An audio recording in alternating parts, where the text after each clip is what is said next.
What's good, guys? Today I'm back to another ranking. I did one last time. You guys all loved it, so here's another one. Today I'm going to rank the entire Snyderverse. So the Snyderverse is one of the most divided comic book movie franchises ever. You either love this franchise like me or hate it like a bunch of other people. DC fans. I'm part of the people that really enjoy this franchise and all three of these films. Anyways, let's get started. Coming in last place, we have Man of Steel. But like I said in the intro, I like all three of these films. Man of Steel just ends up being the weakest of these three of this trilogy. So Henry Cavill, definitely my favorite Superman, the GOAT Superman, actually. Dude, I love this character.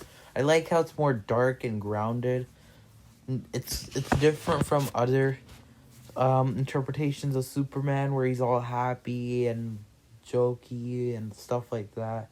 I'm not a huge fan of the happy Superman, but that's kind of part of his charm. He's a happy, very positive hero and a Boy Scout.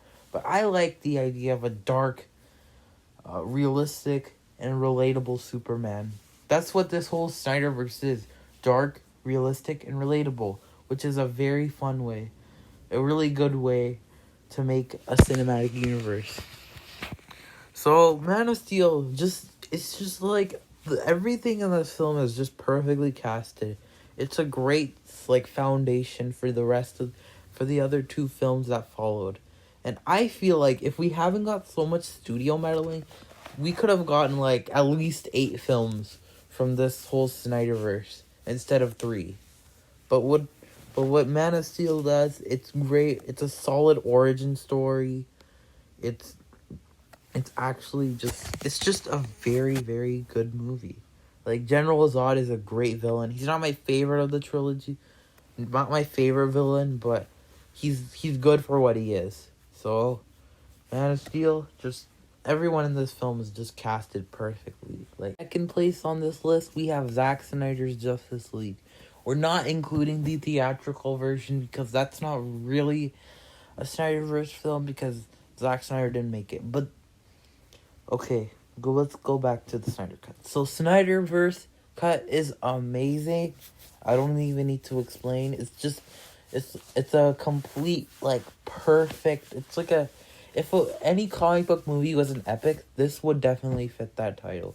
It's a solid 4 hours long. Sorry.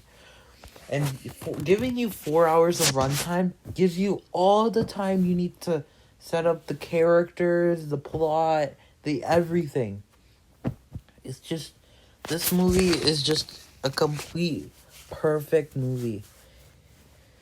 It's just, even though the last 40-ish minutes of this movie is just post-credit scenes, the 3.5 hours, everyone in this film is just so likable and witty.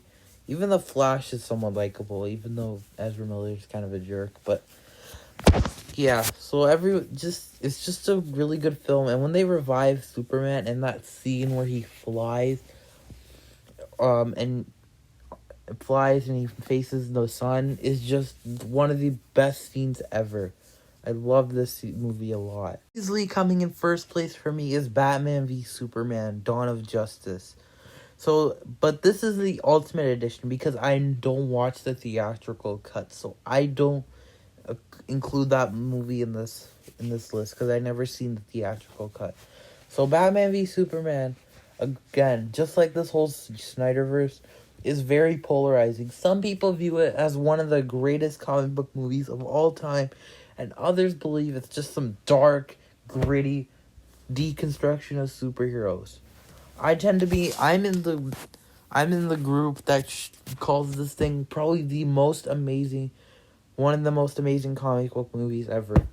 Just the whole movie, like I said, with these Snyderverse movies and their super long runtime, they have.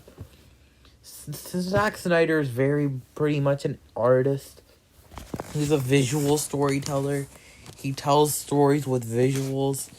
it's just his thing. I know some people don't like that, but I personally think that's very good, especially for this movie. It's very dark, gritty. I absolutely love Ben Affleck as Batman. He is my favorite Batman, the greatest one. I'm really sad. I'm very sad that we haven't gotten a solo movie from him. Henry Cavill, as always, is an amazing Superman. Seeing the two clash, my favorite Batman and Superman, coolest thing ever. People don't really underestimate this Martha scene in the movie, but I think I think Batman is just trying to get some closure from his parents' death. People just joke around this scene. You guys can joke around that scene all you want, but I think it's a very emotional scene and very and actually makes sense. The score by Hans Zimmer in this movie is the best of the three films. You can't lie. Man of Steel's pretty good, so was the Snyder Cut, but this one, Beautiful Lie, was the best. Definitely my favorite of the tracks.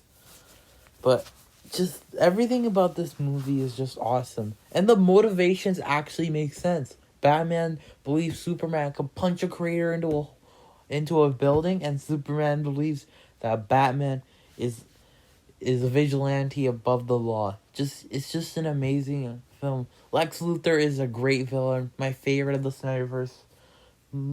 Favorite villain of the Snyderverse. It's just a completely amazing movie, and I really want people to actually enjoy and appreciate this movie more. So that's why it comes in at number 1. Thank you all for watching this video. If you like this video, make sure to give it a like. Comment, and subscribe, and tell me your ranking in the comment section below. I'll probably react to it. So Batman v Superman will still be my favorite of these three films. And I will see you guys in the next video.